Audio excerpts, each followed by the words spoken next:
हुगली में एक सोना लूट की घटना घटी है बड़ी।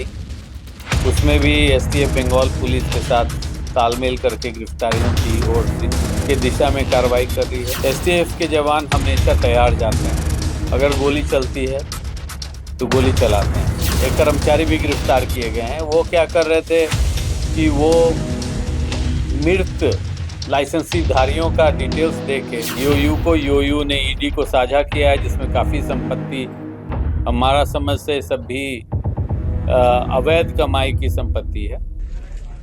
नमस्कार, आप देखना शुरू कर चुके हैं लाइव सिटीज को। मेरा नाम अभिषेक है। बिहार में अपराधियों के खिलाफ पुलिस का बड़ा ऑपरेशन चल रहा है।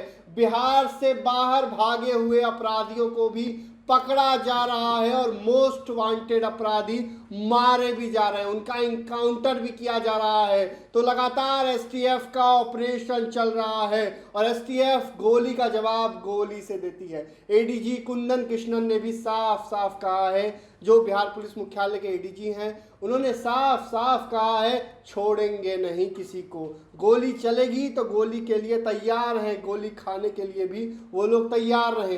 दरअसल आपको बता दें कि बिहार पुलिस ने इस साल कई बड़े ऑपरेशन किए हैं।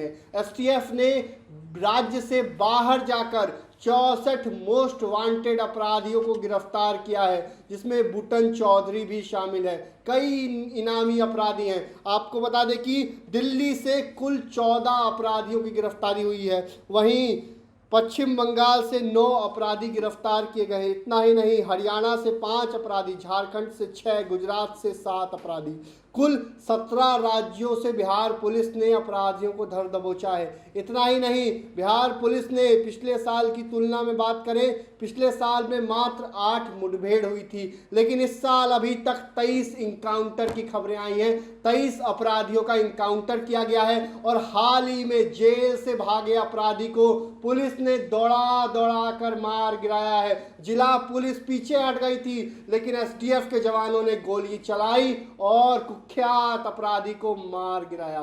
तो इन सभी चीजों को लेकर AK-47 मामले में एनआईए की छापेमारी को लेकर भी बड़ी बात कह रहे हैं बिहार पुलिस मुख्यालय के एडीजी कुंदन कृष्णन। पहले आप वो सुन लीजिए। संगठित अपराध कर्मी एक जिला नहीं, कई जिला और कभी कभी अंतर्राज्यीय कार्य करते हैं। तो ऐसे परिप्रेक्ष्य में एसटीएफ विभिन्न राज्यों के भी पुलिस को मदद करती है। जो भी बाहर से पुलिस दल आते हैं वो एसटीएफ से साझा करते हैं और हम लोग उनको सहयोग प्रदान करते हैं। अभी इस माह हुगली में एक सोना लूट की घटना घटी है बड़ी। उसमें भी एसटीएफ बंगाल पुलिस के साथ तालमेल करके गिरफ्तारियों की ओर के दिशा में कार्रवाई कर रही है। फिर हाल में जबलपुर में एक सोना लूट की घटना घटी है, उसमें भी जबलपुर पुलिस मदद मांगी है, उनकी टीम आई हुई है। इसी प्रकार गुड़गांव में भी एक सोना लूट की घटना घटी है, उसमें भी हमसे मदद मांगी है, परंतु उसमें बिहार के अपराध कर्मियों को अभी तक पद चिन्ह नहीं मिला। राज्य से बाहर से जो महत्वपूर्ण गिरफ्तारियां हुई हैं, तनिष्क जो मार्च महीने में हुई थी लूट, उसमें ज़्यादातर जो अपराध कर्मी थे भागे थे। जम्मू से भी पकड़े गए, गुड़गांव से, छत्तीसगढ़ से। इसी प्रकार अभी वर्तमान में बूटन चौधरी उर्फ हरिंदर चौधरी, ये महाराष्ट्र राज्य के एक जिले से पकड़ के लाए गए हैं। ये गांव की लड़ाई थी, 2 गिरोह थे जिसमें कई हत्याएं हुई थी। रंजीत चौधरी अभी वर्तमान में जेल में है और बूटन चौधरी उनके विरोधी दल के थे। इनके घर से 2 बार अलग अलग बार, अभी हाल में भी 2-3 महीना पहले AK-47 जैसे अत्याधुनिक हथियार बरामद हुई है।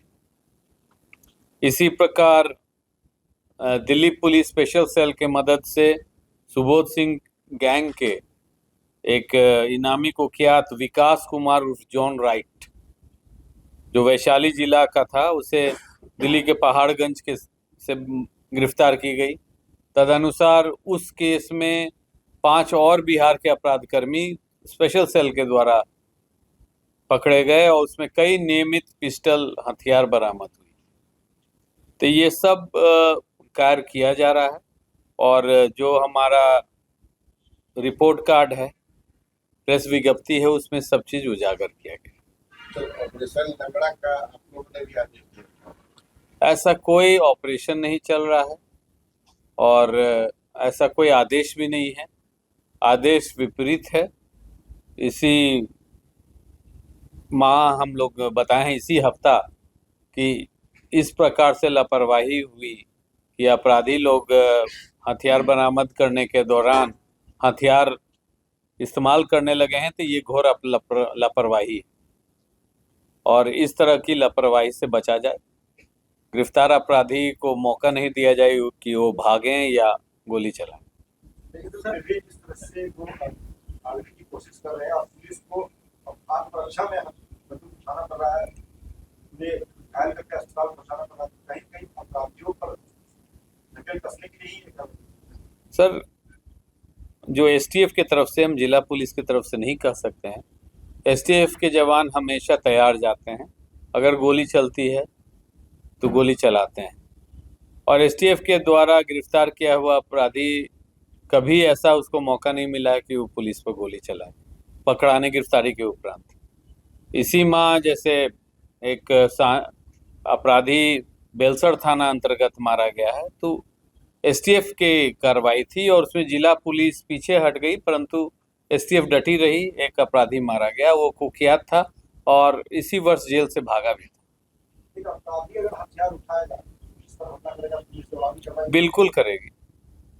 और हमको लगता है कि हमारे जो एसटीएफ के जवान हैं, जैसे कल ही लौटे हैं करीब 90 लोग ट्रेनिंग पाके, लगभग 90, और हमारा रिफ्रेशर कोर्स हमेशा चलते रहता है।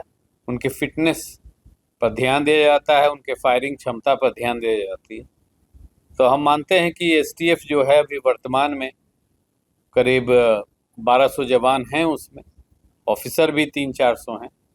वो काफ़ी मनोबल भी ऊंचा है और निपुण है, शारीरिक रूप से भी और टेक्निकली भी। टेक्निकल में हमारे एक एसपी हैं, एसपी संतोष कुमार, काफ़ी मेहनत से एसटीएफ के टेक्निकल विंग को उभारा है और हम लगातार उस प्रयास में आगे बढ़ रहे हैं।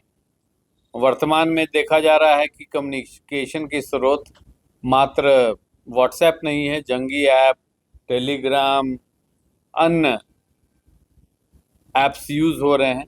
इसमें हम लोग को कठिनाई जरूर आ रही है, हम लोग तब भी टेक्निकली एडवांस कर रहे हैं।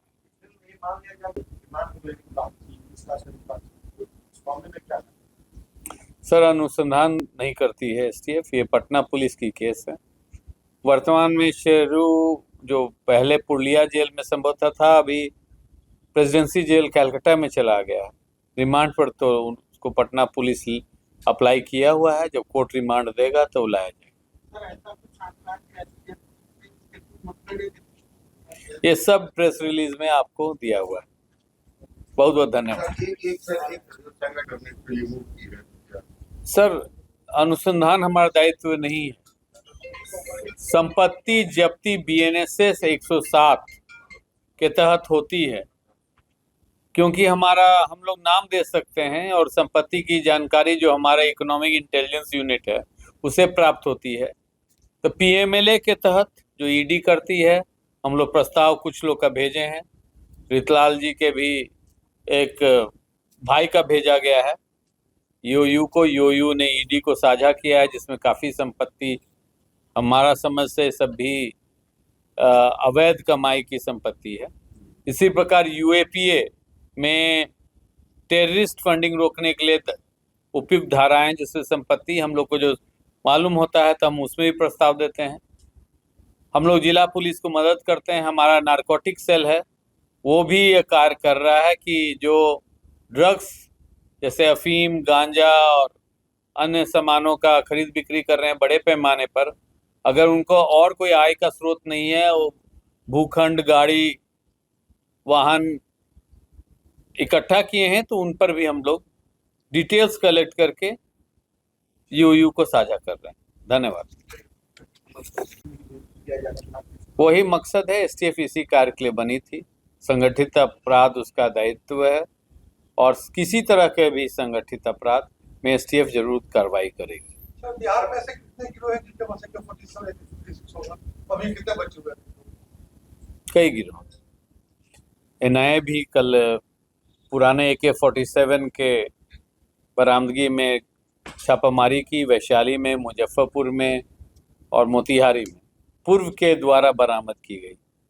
हमको काफ़ी हर्ष हो रहा है कहने में कि अभी 2 महीने 3 महीने लगभग पहले हम लोग मोहनिया में एक ब्रेजा गाड़ी पकड़े थे जिससे लगभग हजारों राउंड निकली थी, और उस व्यक्ति की गिरफ्तारी के उपरांत हम लोग ने नालंदा में भी छापामारी करके गोली पकड़े थे।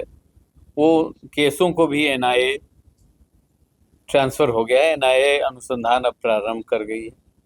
तो संगठित अपराध में ये हथियार की तस्करी, गोलियों की तस्करी भी आती है, उसमें भी हम लोग एक इकाई है आर्म सेल हमारा, वो लगातार उनके द्वारा कार्रवाई की जा रही है।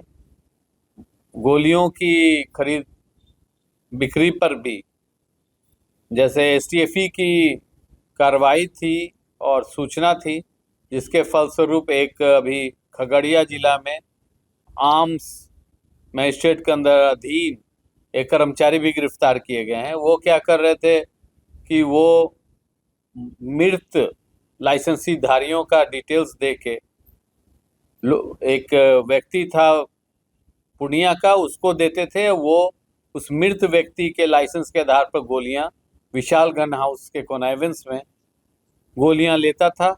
ये गोली बेचने के लिए हाजीपुर आए थे, हाजीपुर में ही पकड़े गए थे। तो आपने सुना कि क्या कुछ कहा एडीजी कुंदन कृष्णन ने, साफ साफ बताया है जेल से भागे अपराधी का इनकाउंटर भी किया गया था, जिला पुलिस की टीम हट गई थी, लेकिन एसटीएफ के जवानों ने मुंह तोड़ जवाब दिया और मार गिराया। तो कई बातें कही हैं। वहीं AK-47 जो मुखिया के घर से AK-47 बरामद हुई थी उस पूरे मामले में भी बताया है, और बुट्टन चौधरी के घर से 2 बार AK-47 बरामद हुई है, ये बातें भी कही गई हैं। तो भाई रहिए लाइव सिटीज के साथ, हमारे YouTube चैनल को सब्सक्राइब करिए। धन्यवाद।